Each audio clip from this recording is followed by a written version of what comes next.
Welcome to mind cure clinic. آج ہم ایک بہت ہی دلچسپ اور گہرے موضوع پر بات کرنے والے ہیں۔ جی، ایک ایسا موضوع جو صرف نفسیات کی کتابوں تک محدود نہیں بلکہ ہماری روزمرہ کی زندگی، ہمارے رشتوں سب سے جڑا ہوا ہے۔ بالکل، یہ اس بارے میں ہے کہ لوگوں کو صرف ان کے الفاظ سے نہیں بلکہ ان کی حرکات، ان کی خاموشیوں اور ان اشاروں سے کیسے سمجھا جائے جو وہ لاشعوری طور پر سب کانشیسلی ہمیں دے رہے ہوتے ہیں۔ اور اس سب کے پیچھے جو بنیادی خیال ہے وہ یہ کہ ہم سب نے اپنی حفاظت کے لیے ایک چہرے پر دوسرا چہرہ سجا رکھا ہے، ایک نقاب پہنا ہوا ہے۔ اور یہ نقاب دھوکہ دینے کے لیے نہیں ہے نا، یہ معاشرے میں قبولیت حاصل کرنے اور اپنے اندر چھپے ڈر اور خوف کو ڈھانپنے کے لیے۔ بالکل، اور آج کی ہماری یہ کوشش ہوگی کہ ہم نیچشے جیسے عظیم فلسفی کے خیالات کی روشنی میں یہ دیکھیں کہ ان نقابوں کے پیچھے آخر چل کیا رہا ہے، تاکہ ہم نہ صرف دوسروں کو بہتر سمجھ سکیں بلکہ شاید خود کو بھی ایک نئے زاویے سے دیکھ پائیں۔ یہی اصل مقصد ہے، کیونکہ جب ہم دوسروں کے نقابوں کو سمجھنا شروع کرتے ہیں تو ہمیں اپنے چہرے پر سجے نقاب بھی زیادہ واضح طور پر نظر آنے لگتے ہیں۔ تو آئیے اس سفر کا آغاز کرتے ہیں۔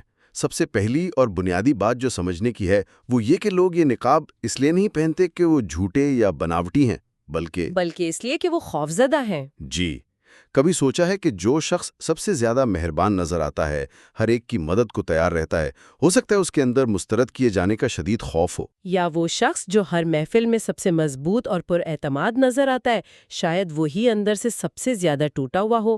یہ ایک طرح کا دفاعی نظام ہے، ڈیفینس میکینزم۔ دفاعی نظام مطلب خود کو بچانے کا ایک طریقہ؟ جی، مضبوط نظر آنے والا شخص اپنی کمزوری کو ایک قلعے کے پیچھے چھپا رہا ہے تاکہ کوئی اس پر حملہ نہ کر سکے۔ ہر وقت دوسروں کو خوش رکھنے والا شخص دراصل اپنے آپ کو یہ یقین دلا رہا ہوتا ہے کہ اگر میں سب کے لیے کارآمد رہوں گا تو مجھے کوئی چھوڑ کر نہیں جائے گا۔ یہ بقا کی جنگ ہے جو ہر انسان اپنے اندر لڑ رہا ہے۔ اور سب سے حیران کن بات تو یہ ہے کہ اکثر لوگوں کو خود بھی اس بات کا احساس نہیں ہوتا ہے نا۔ ظاہر ہے، وہ اپنے بنائے ہوئے کردار میں اتنا ڈوب چکے ہوتے ہیں کہ وہ خود سے بھی اپنی اصلیت چھپا رہے ہوتے ہیں۔ وہ ان جھوٹوں پر یقین کرنے لگتے ہیں جو وہ خود کو روز بتاتے ہیں، جیسے میں بالکل ٹھیک ہوں یا مجھے کسی کی کوئی پرواہ نہیں۔ لیکن یہ نقاب ہمیشہ قائم نہیں رہتے، ان میں دراڑیں پڑتی ہیں۔ اور اگر ہم ایک نفسیاتی جاسوس کی طرح سوچیں تو نقاب میں پڑنے والی پہلی دراڑ یا پہلا سراغ ہے تناؤ، یعنی ٹینشن۔ ٹینشن؟ وہ کیسے؟ تو یہ دیکھیں کہ کون سی بات، کون سا موضوع یا کون سی صورتحال اسے بے آرام کرتی ہے۔ جس مقام پر کوئی شخص غیر آرام دہ، دفاعی یا چڑچڑا محسوس کرنا شروع کر دے، سمجھ جائیں کہ آپ اس کے نقاب کے قریب پہنچ گئے ہیں اور وہیں سے اس کی اصلی شخصیت کی جھلک نظر آنا شروع ہوتی ہے۔ اچھا، تو جہاں کوئی شخص سب سے زیادہ حساسیت دکھائے وہیں اس کی اصلیت چھپی ہوتی ہے۔ یہ تو بہت گہری بات ہے۔ اچھا، ایک اور چیز جو نیچے نے کہی تھی وہ یہ ہے کہ ایک شخص دوسروں میں جس چیز سے سب سے زیادہ نفرت کرتا ہے وہ دراصل اس کے اپنے اندر کی کہانی سنا رہی ہوتی ہے۔ اس کا کیا مطلب ہے؟ اسے نفسیات کی زبان میں پروجیکشن کہتے ہیں۔ جب ہمارے اندر کوئی ایسی خامی، کمزوری یا خواہش ہوتی ہے جسے ہم خود قبول نہیں کرنا چاہتے، بالکل، تو ہمارا ذہن ایک بہت چالاک کام کرتا ہے۔ وہ اس چیز کو اپنے اندر دیکھنے کے بجائے دوسروں میں تلاش کرتا ہے اور پھر اس پر شدید تنقید کرتا ہے۔ اس طرح ہم خود کو یہ تسلی دیتے ہیں کہ یہ برائی میرے اندر نہیں بلکہ ان کے اندر ہے۔ اس کی کوئی عام زندگی سے مثال دے سکتے ہیں؟ جیسے اکثر لوگ سوشل میڈیا پر دوسروں کی زندگیوں پر بہت تنقید کرتے ہیں۔ بہترین مثال ہے، جو شخص دوسروں میں تکبر اور دکھاوے پر مسلسل تنقید کرتا ہے وہ اکثر اپنے شدید احساس کمتری میں مبتلا ہوتا ہے اور خود توجہ کا طلبگار ہوتا ہے۔ اور جو ہر وقت دوسروں کی بے ایمانی کی بات کرے، وہ شاید خود کسی ایسے سچ کا سامنا کرنے سے ڈر رہا ہے جسے وہ تسلیم نہیں کرنا چاہتا۔ اور نیچشے کے لیے یہ صرف ایک دفاعی طریقہ کار نہیں تھا، یہ طاقت کی خواہش یعنی ول ٹو پاور کا ایک بگڑا ہوا روپ ہے۔ مطلب جب آپ خود کو اندر سے کمزور محسوس کرتے ہیں تو دوسروں پر حملہ کرنا آپ کو طاقتور محسوس کراتا ہے۔ جی، وقتی طور پر ہی صحیح۔ اچھا، تو اگر دوسروں پر تنقید کرنا اپنے اندر کے خوف کو ظاہر کرتا ہے تو کیا اپنی تعریف کرنا بھی کسی ایسی ہی چیز کی علامت ہے؟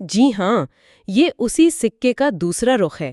بڑھتری کا احساس اکثر کمتری کے احساس کو چھپانے کی ایک بھونڈی کوشش ہوتا ہے۔ بھونڈی کوشش؟ جی، جب کوئی شخص بار بار اپنی کامیابیاں جتاتا ہے تو وہ دوسروں کو نہیں بلکہ خود کو یہ یقین دلانے کی کوشش کر رہا ہوتا ہے کہ وہ کافی ہے، کہ اس کی کوئی اہمیت ہے۔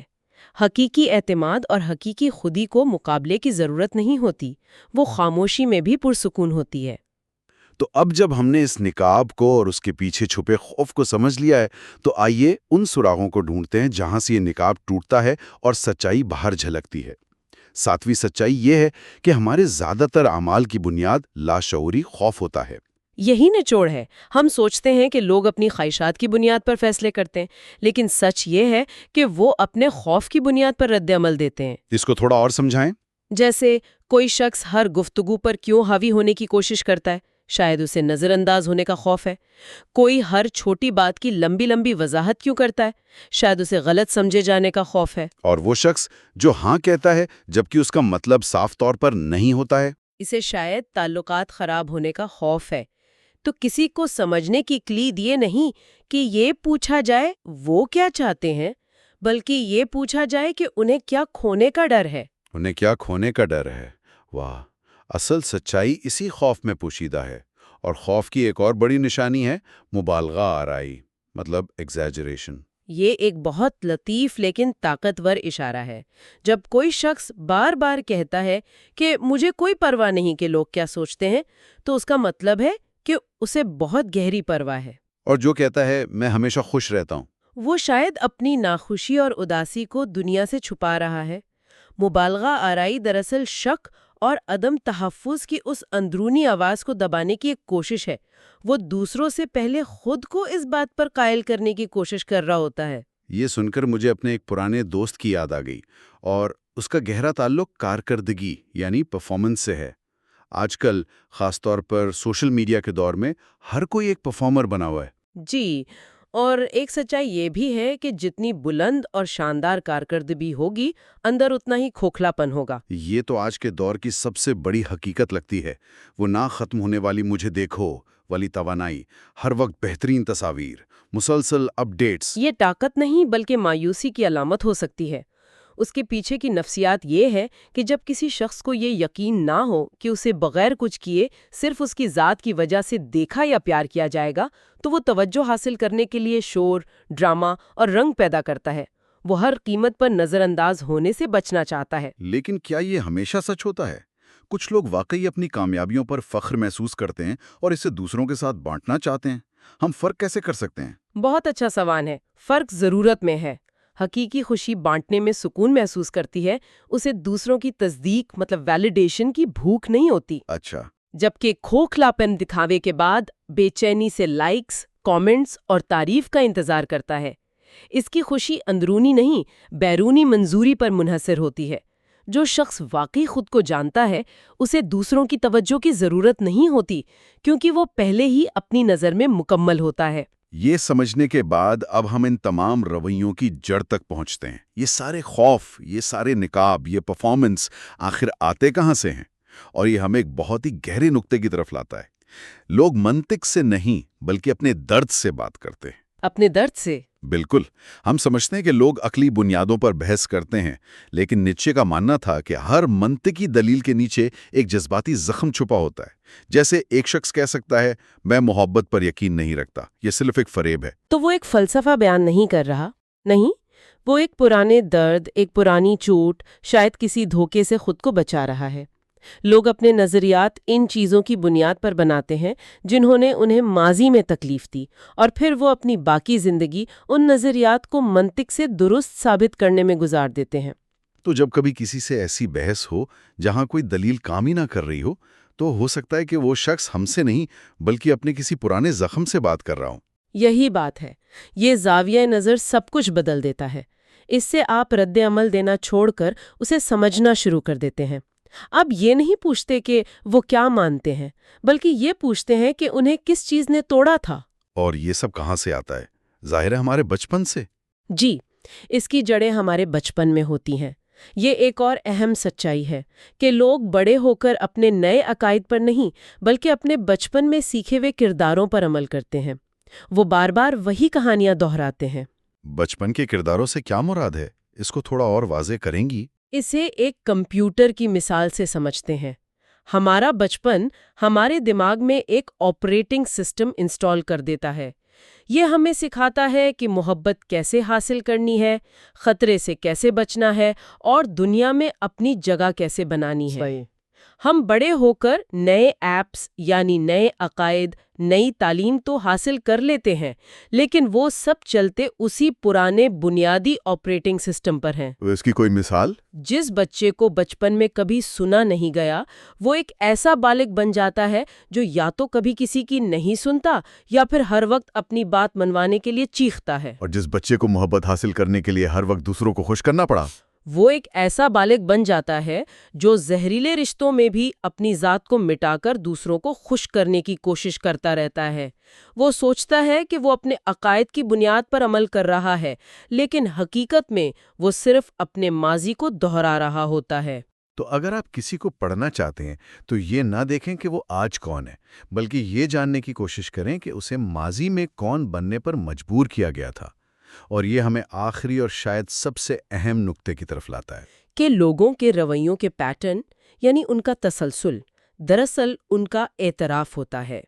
اعتراف کس چیز کا؟ اس چیز کا کہ انہیں کس چیز سے تکلیف ہوتی ہے یا وہ کس چیز سے ڈرتے ہیں۔ وہ شاید کبھی زبان سے نہ کہیں، لیکن وہ اپنے رویوں کے ذریعے بار بار آپ کو دکھائیں گے۔